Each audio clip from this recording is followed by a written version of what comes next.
What is going on, all you action movie maniacs out there? It's your boy, Phat Samurai Guy, back again with the legend himself, Jesse V. Johnson, one of the best action directors going today. How are you, my friend? I'm very good. Very pleased to be here. I know you're crazy busy, as always, but thanks again for taking a little bit time out of your day to hang out here in the movie dojo, hang out with the samurai, and briefly talk about your newest film, White Elephant. So how did this come about?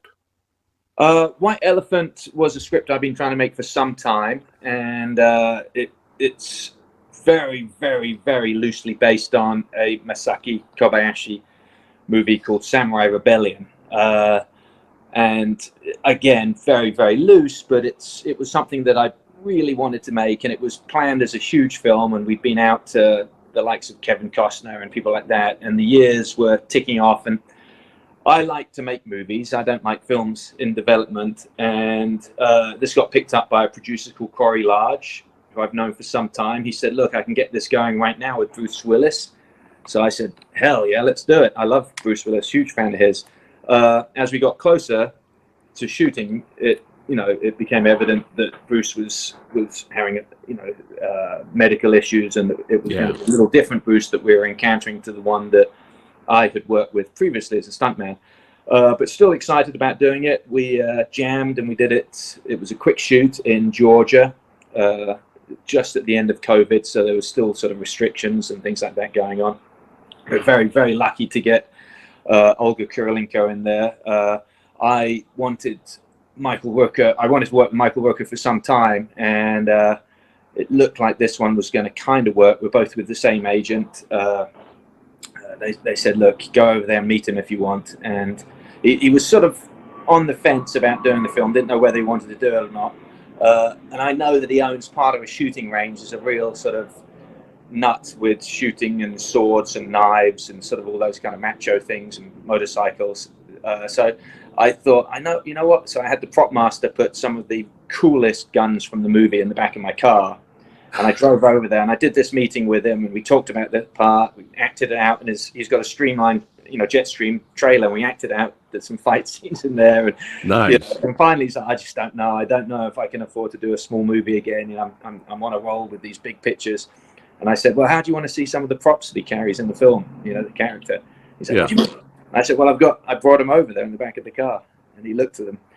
And then it was another hour of sort of talking about those and jumping around and trying them out and telling stories and anecdotes. And by the end of it, it seemed pretty apparent that he was starting to find this character of Gabriel, this sort of successful, retiring hitman enforcer.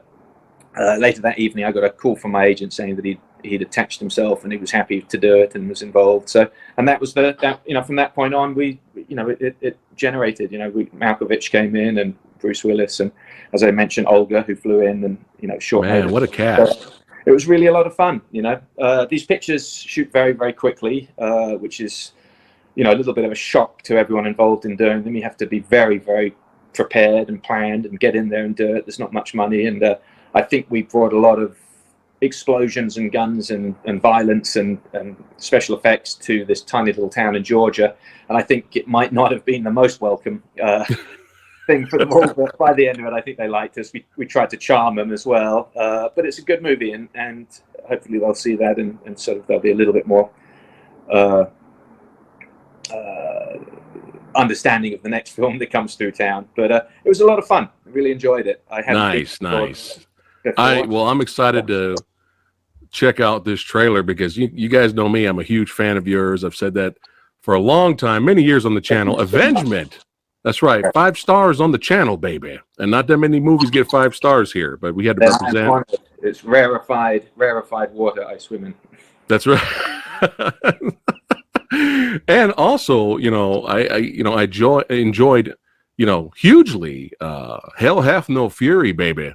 That's right. It was one of my favorite movies of last year. It was on the list. It made the list. Brilliant. That's one of my favorites of last year too. Yeah. But yeah, it was awesome interviewing Nina and everybody involved with that film. And it was just such a great movie. So you are on a roll, my friend. You are on fire. I keep throwing punches until till trying to get up after each knockdown, and and just keep going and swinging for the fences. That's it. It's an interesting game. I don't, there was a point when being precious seemed to be the way to do it, and waiting, and then I realized, you do a good one, it doesn't last with you very long. You do a bad one, it also doesn't last with you very long. So it's better to just get out there and keep working and honing your craft and getting as good as you possibly can. All right. Well, I can't wait to check out the trailer for White Elephant. That's right. Channel premiere of the trailer right here, baby. Let's check it out. The men that work for me must be capable of violence. Why are we burning this place? It's called sending a message. He trusts you, and trust is a valuable commodity. Gabe doesn't just work for you, he's your friend. I really want the respect that comes with this job. It ain't respect, it's fear. I'm sorry to disturb you. What are you talking about? I'm the distraction. Your boss has got another job for you. It's being taken care of. He made us. I'm bringing him in. Onwards and upwards. Hey, boss, we have a possible witness. Just get rid of the cop. What do you want? Get in or you're dead! I'm tendering my resignation. I'm gonna hunt you down. What are we going to do? You're a mob soldier, and I'm a cop. Well, I've got guns. A lot of guns. I'm taking that lady cop back to Mr. Solomon. Okay.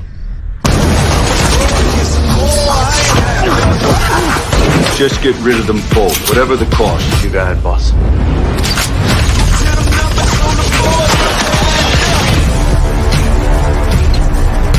I have learned one truth. Criminals are their own worst enemy. Look at me, mother.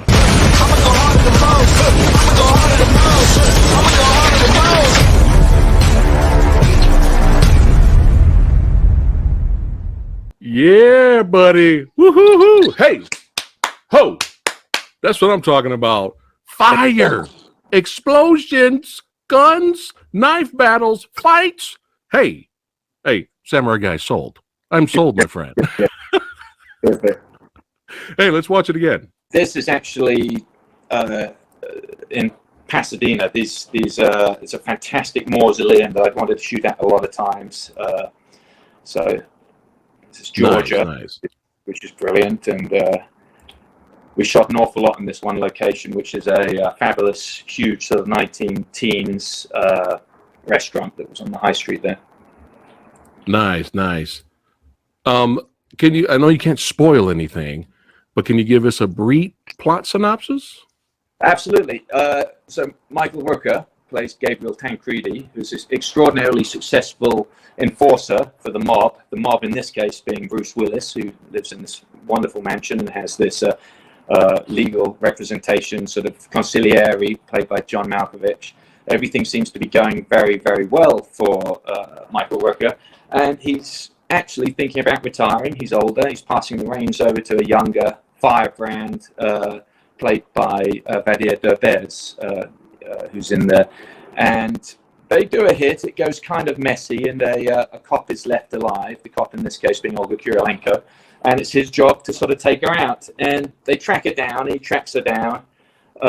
And it's something about age, something about wisdom, and something about the fact that he doesn't really like the taste of this particular assignment, but he ends up not killing her. He doesn't want to kill her. And in actual fact, he tells her to get in the goddamn car and they're going to get out of there. And it's my statement on these kind of characters. You know, there's elements of badness and evil in us all, but true evil is kind of rare. And he's not really an evil man. He's up to this point in his life, the people that he's killed and got rid of are all sort of, equally moralistically bad, other gangsters. But Gotcha. This woman, something clicks inside him, and he just doesn't have the grit, doesn't have the stones to do it in the end, and decides to take her. And it's a small decision, but a life-changing one. And in doing so, he has to take on literally every single shooter from the mob Oh, he used to work for. I'm so sold. I love this part in the trailer. He's like, I'm the distraction. That was great. Right. Yeah, it's a fun little piece. You know, he's got this wonderful house in the country. You know, nice big black Mercedes, and everything would seem to be going right. But that house ends up becoming his, you know, his last stand, or you know, perhaps his last stand. We don't. Right. Spoilers. It's rather cool. It's you know, it's a little different, and you know, I try to do these things, and you know, you can copy every other movie that's out there, or you can try and do something a little different, and you know, there's always a risk involved in that. If you're making a copy of John Wick, everyone feels very comfortable watching it, and it's good. But if you go out there and you do something that is different and marches to the beat of its own tune, you run the risk of not your story maybe not making it. But those are the ones I like the best, and you know. How was it working with the lovely Olga? I adored working with her. I'm working with her again. Hopefully, knock on wood. You never know until you're on set. Nice. We have another project planned together. Awesome. Very, very ambitious one that shoots in the UK. She's terrific. She came in at very short notice. She was exhausted. I think she'd been flying for 21 hours flat, hadn't slept, and she drove to set. And she's in wardrobe, and she's about to do a scene. And she said, "What have you got? I need to stay awake. I drink these very, very strong coffee drinks, caffeine drinks. One after lunch and one in the morning." I said, "Well, I've got this." And she grabbed it, drank the whole thing, and okay, let's go. Okay. Hey, well, she's badass. Someone I like, yeah. The work is everything, and very, very professional. This gun stuff, she doesn't much care for guns and fighting, but she throws herself into it. She did the training, you know, she got in there and did it. It was brilliant. Man, Rooker is taking dudes out. Oh, man. Let me tell you, those stunt guys that he took out hand to hand, they really, he rang their bell. I mean, he's a strong guy. He's a Kyokushinkai practitioner, which is a very, very physical and very hard form. Wait, Rooker? Rooker is, yeah. No way.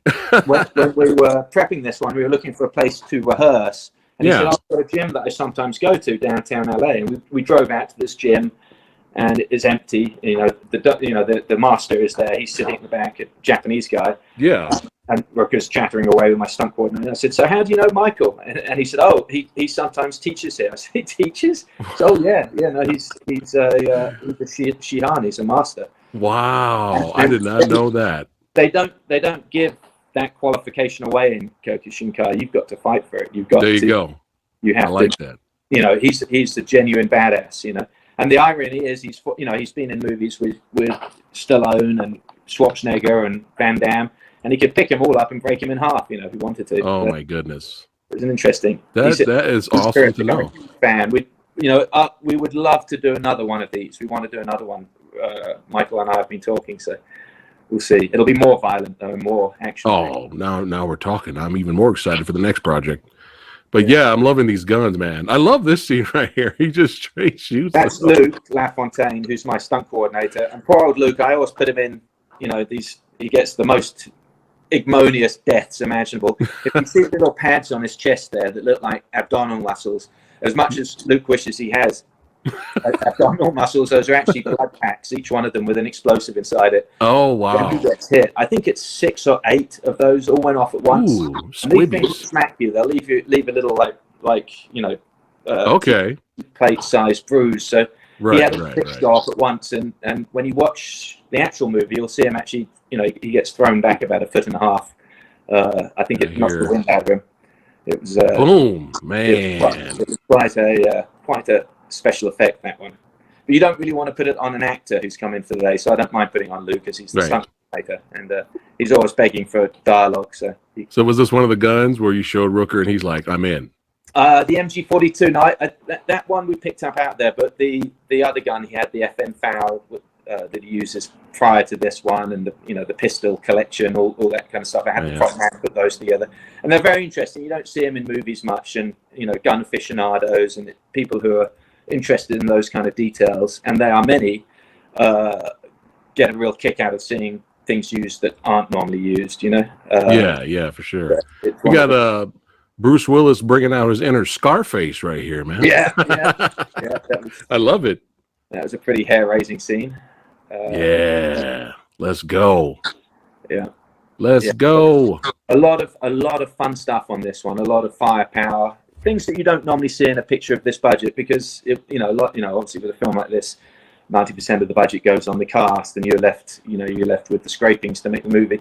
And there's some really, really good stuff. I mean, those kind of explosions are extraordinarily difficult to do, and dangerous, and very rare to see in films anymore. You're going to see the CG version, but very rarely will you see the real thing going off. And the same with the guns. These are all practical blanks, not painted amazing. in micro flashes later, and the stunts are all for real.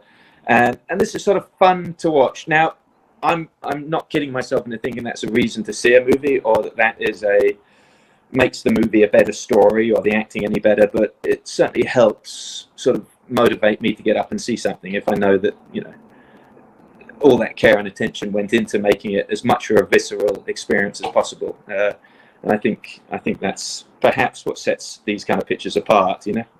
Yeah, and you're making movies.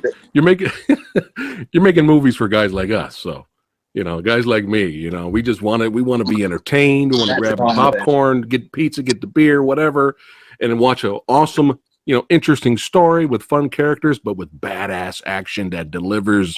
And big shout out. That's like all the stuntmen and everybody involved. Terrific. We had some great guys out there. Bobby Lane, and of course Luke LaFontaine and his team, and I think it was Jessica Medina was his assistant, and they worked very, very hard on this. So it's hand-to-hand, knife fighting, gun stuff, explosions, fire, car.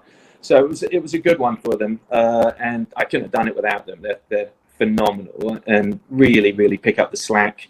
So it's great to do it that way, and I love that you recognize that. That's good.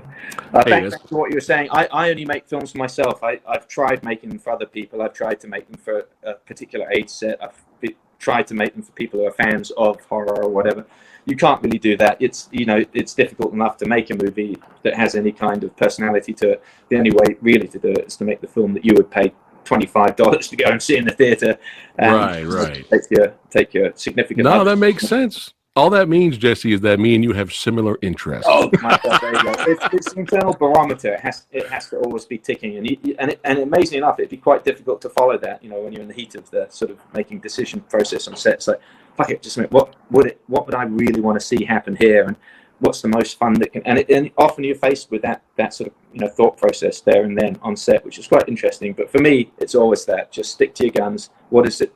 What is the film that you would like to see most, and just stick to making that, and not try to sort of fake anything else.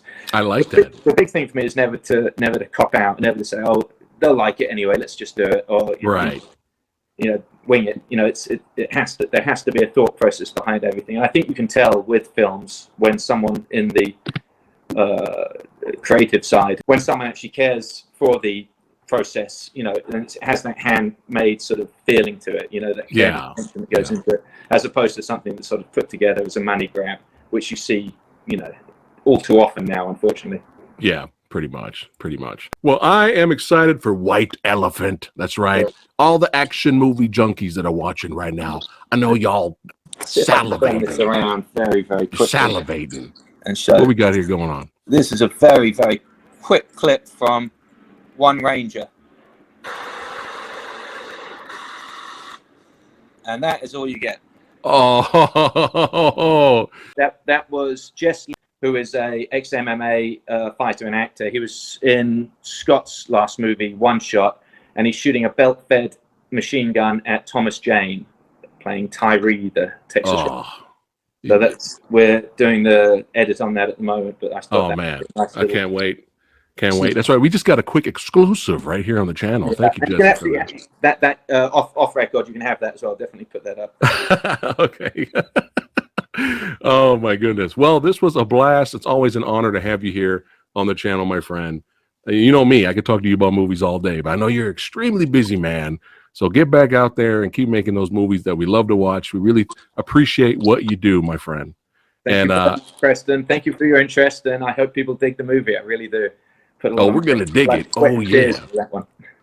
All right. Let me blow you up really quick. Anything to say to your followers before we end it?